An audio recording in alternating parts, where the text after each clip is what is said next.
os caras estão com a máquina. E não só isso, a máquina do Estado, o deep state, no mundo inteiro, ele é de esquerda.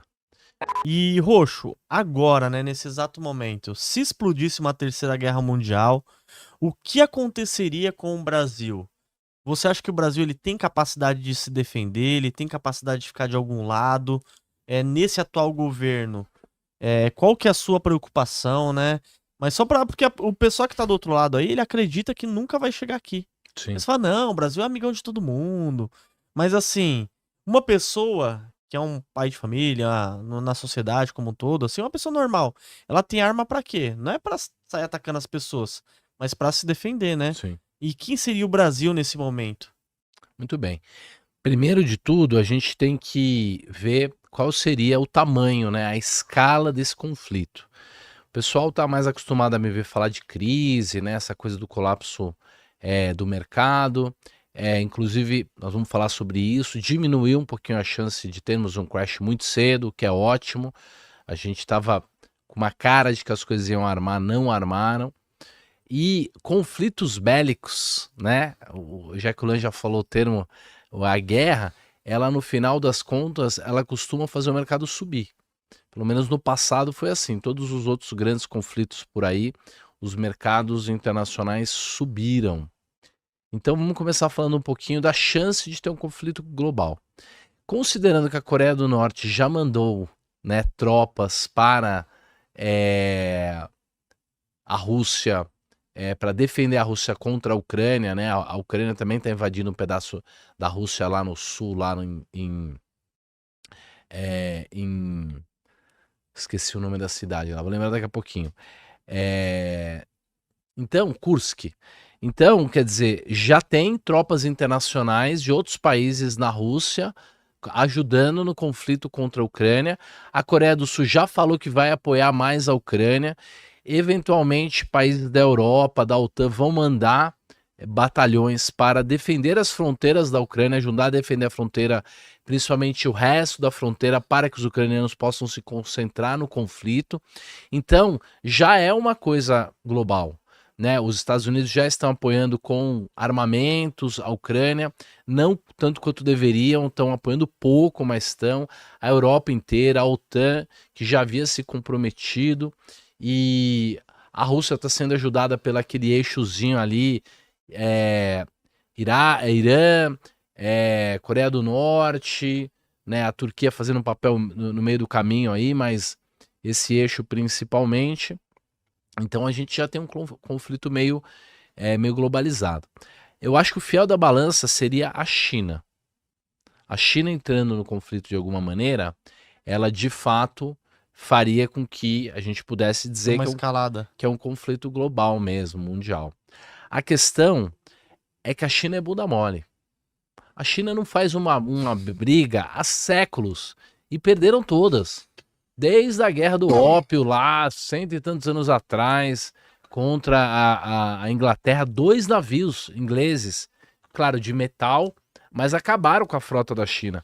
A China comprou uns aviões da Rússia, 57 lá, e eles apresentaram essa semana, é uma vergonha.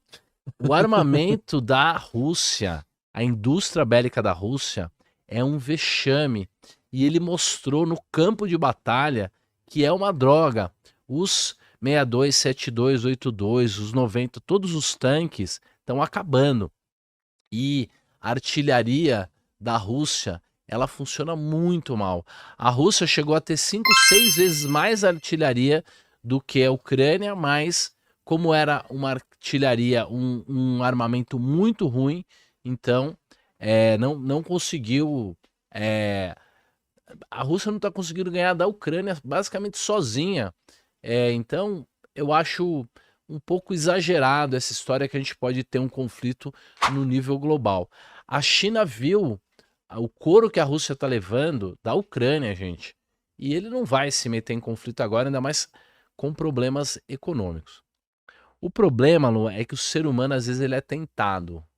Às vezes ele toma decisões que parecem irracionais e lógicas. A gente não sabe se eles são pessoas que estão possuídas ou se de fato eles são jogados a tomar decisões radicais, por exemplo, para se manter no poder. Então, assim, nós já vimos muitas vezes na história governos que estão fracos, em que a população está querendo se revoltar, e aí eles acham um inimigo externo, e aí eles acabam indo para um conflito para poder juntar a população, para poder ter punho de ferro, para poder punir, para poder viver um estado de exceção e aí dominar e controlar a população. Por isso que eu acho que todos os temas que a gente vai tratar hoje, crises econômicas, crise do endividamento, crise da moralidade, conflito bélico mundial, tudo isso depende muito do resultado da eleição. Eu acho que se der Trump, algumas coisas podem acontecer, e se der a Câmara, coisas diferentes. Por exemplo, os democratas são muito mais de conflito do que os republicanos. Por mais que pareça que eles são os bonzinhos, que ajudam os pobres e que querem a paz, né? E que os outros pareçam lá, como é que eles falam lá? Fascista, aqueles nomes que são usados aí para atacar a direita, mas quem fez conflito na história nos Estados Unidos, principalmente, foram os democratas. Então você acredita, Roxo, que dependendo da Câmara do Trump pode ter ali um agravamento para um dos dois lados e tal? E muita gente fala que a Câmara ela não tá batendo bem da cabeça, ela é meio Dilma. Como que é essa visão aí? O que tá acontecendo lá? Pessoal, vamos interagir no chat, ó, bastante gente já, que Bastante legal. gente tá mandando aí, ó. Patrick Assis, Mel na Chupeta, amei minha... Esperando suga-suga. Bom demais. Então, a Câmara, ela é um fantoche. Ela não tem personalidade, ela sempre se pautou nessa coisa da vítima, do vitimismo. Ah, eu sou minoria, então sempre foi pautada por cotas, esse tipo de coisa. Na verdade, ela teve uma infância super burguesa, pais comunistas revolucionários, mas todos trabalhando para o Estado, para o governo gostosinho. Ela estudou no Canadá, entendeu? E aí ela inventa que ela trabalhou no McDonald's, que ela passou... Ela conta umas histórias de pobreza inventada. Então ela é pinel, assim. E ela começou como promotora pública. E ela era malvada. Nossa, imagina, hein? Ela prendia os caras por posse de marihuana, que hoje é a pauta do democrata. Ela não era, ela queria... Tem vários vídeos dela falando que ela tinha lá uma campanha que se os pais não levassem os filhos na escola, ela mandava prender os pais. Nossa, ela é assim? E aí tem vídeo dela falando assim, a tia Kamala vai prender o papai e a mamãe. E ela tem uma risada demoníaca do mal, assim, meio surtada, meio demoníaca. E então, ela é uma penista social, ela fazia campanhas e assim, ela fazia estratégias para melhorar a estatística dela como promotora pública, para ter mais casos ganhos. Então ela fazia questão de pôr os caras na cadeia, deixar os caras na cadeia por causa da estatística dela. Então ela é uma pessoa que não tem nenhum coração. As pessoas que trabalharam com ela dizem que ela é manipuladora, que ela faz bullying, entendeu? Que ela aterroriza, mete o terror na galera. Ninguém chega a vice-presidente se não for uma pessoa assim, entendeu? Que sai chutando todo mundo e ainda mais... pô, a gente viu lá aquela série, né, do presidente americano lá, o House of Cards. Sim. Então, aqueles caras lá são sanguinários. Então ela teve essa campanha, depois ela namorou com um político, cara, e ela foi alçada, e aí fez campanha lá para os condados lá na Califórnia, para esses cargos públicos de juiz e tudo mais. E essa foi a carreira. E frequentou as festinhas do Piriri. Cara, sério? Amigaça? Amiga, frequentou e olha... Então ele pode ser solto se ela entrar. Essas fotos, cara, essas gravações já deveriam ter aparecido, né? Nesse caso desse pedido. E aí eu acompanho isso de perto. Tem muitos políticos democratas que participaram dessas festas. Esse cara fazia essa armação de gravar todo mundo, Então, com certeza deve ter coisa dela gravada. O fato é que ela entrou como candidata a presidente, ela foi senadora, péssima, depois foi candidata a presidente, e aí ela se alçou, tipo, aterrorizando ali o Biden, pegando no, na ferida dele lá nos debates lá em 2020, e agora ela é candidata, mas assim, ela tá sendo desmascarada, porque ela falou altas bobagens, diz que ela tá surtando, assim, ela não quer entrar nos comícios, os comícios estão com energia muito baixa. Hoje puseram uma música junto da outra, lá uma bagunça. Vários desses artistas estão entrando para apoiá-la, mas você vê. Ontem foi aquela Cardi, eu esqueci o nome dessa artista. Mari Card não, eu sei a Cardi B, essas daí? Isso aí, essa mesmo. Nossa, ela lendo um negócio assim, com uma energia baixa, assim, já tá com uma energia de que já perdeu. Agora, não dá pra confiar, né? Temos que esperar acontecer, porque a gente já viu quantas vezes aí esse pessoal parecendo que ia perder da parte deles fazerem queimar essas coisas. É mais uma coisa do caos do que alguma coisa meticulosa. O problema é o que aconteceu em 2020, que foi voto por correio. Como é que você comprova que alguém, o próprio cara que votou pelo correio? Tinha até gente morta votando, né? Você não consegue. E outra coisa, os caras estão com a máquina.